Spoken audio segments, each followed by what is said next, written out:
The reason why I got this is because you and we had a bet. Yep. You had a bet, and I was on a roll. For what is it, 2.5 years? I was saying, no, we don't have an election right around the corner. They're hanging on to power as long as they possibly physically can. And I've been winning bet after bet after bet on those lines. And yeah, finally, I stuck to my guns on this one because I thought, they might try to hold on to it. And you said no.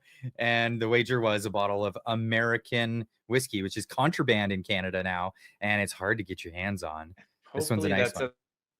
A nice 100% rye. I love it. Looks dark and nice and peppery. Hopefully, it is not a rye. It's a blend. Well, it's a 40, okay. Number 40 blend from Traveler Whiskey, and they're right out of Frankfort, Kentucky. So this is a product of I had a bottle of this. I'll be there in a couple of weeks, and I'll come visit you, and we'll drink it in person. Absolutely, or we'll figure it out. No, I mean the reason. It'll have to be after I get back from Texas because I'm going to Texas for 10 days. So that's the thing. No, and the reason I was pretty confident last week was we saw it, right? I was pretty confident that Carney did not want to go back to the House of Commons. I mean, the House of Commons was supposed to resume on Monday, and by we're really seeing it this week. Carney's not a politician. I mean, It was my thought that he needs to strike now with the tariff war going on and whatever, and his popularity, because the longer we hear him talk, the worse it's going to get for him. And so that's why I thought we wouldn't see Parliament resume.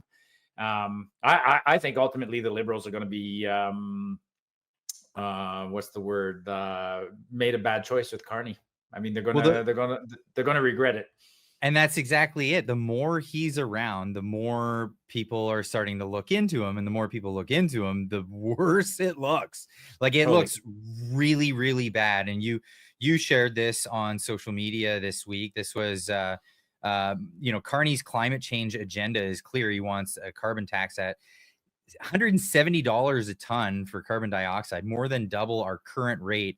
He's a fanatical believer in net zero economy. Here's the clip that you posted. The most effective policies for accelerating emissions reductions are those policies that are very clear and provide certainty and incentives for businesses and for financial institutions to act. In Canada, there's a carbon price, and it is legislated. At the end of this decade, that carbon price is $170 per ton. The carbon price today in Canada is $50 a ton. But financial institutions and businesses know that if they take action today, they're saving that cost, because that's the decisive point. That's the decisive point. We're going to get taxed. So if you start taxing yourself now, we're doing better. What? Yeah, well, and I wanted to share that with people. Actually, I'm quite surprised that video is on the World Economic Forum's website. They haven't taken it down. I'm surprised they haven't taken it down. But what's the expression? A tiger doesn't change his stripes, or a zebra doesn't change his stripes. Carney won't change his stripes. I mean, he's told us. In fact, he's told us in a 600-page book that he wrote what his philosophy is. The guy is an authoritarian, right? He kind of feels that the world needs a great reset, and he's the guy to lead it. And when they talk about great resets, it's always them in control. He doesn't trust humanity to make the right decisions. He doesn't trust markets. He says he believes in free markets, but that they need to be he actually, in his book, he talks about that. He talks about how the market economy is a failure. He cites Karl Marx. He cites Engels. I mean, these are not for one, they're not champions of the free market. That's for sure. Yeah, so he's got this. Well, and I wanted to add to this. So this is going along with Klaus Schwab and his idea of what the market economy should evolve into. This idea of stakeholder capitalism.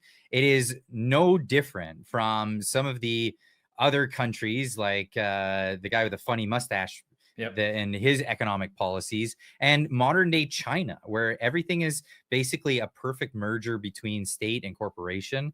And those are the stakeholders. When they say stakeholder capitalism, they're not talking about us. They're not talking about the people of the area, the people of the lands. They're not talking about populism. They're talking about elitism, and they're talking about cronyism and making sure that all the wealth stays in the hands of a very few. And it's a failure of a policy every time it's been implemented.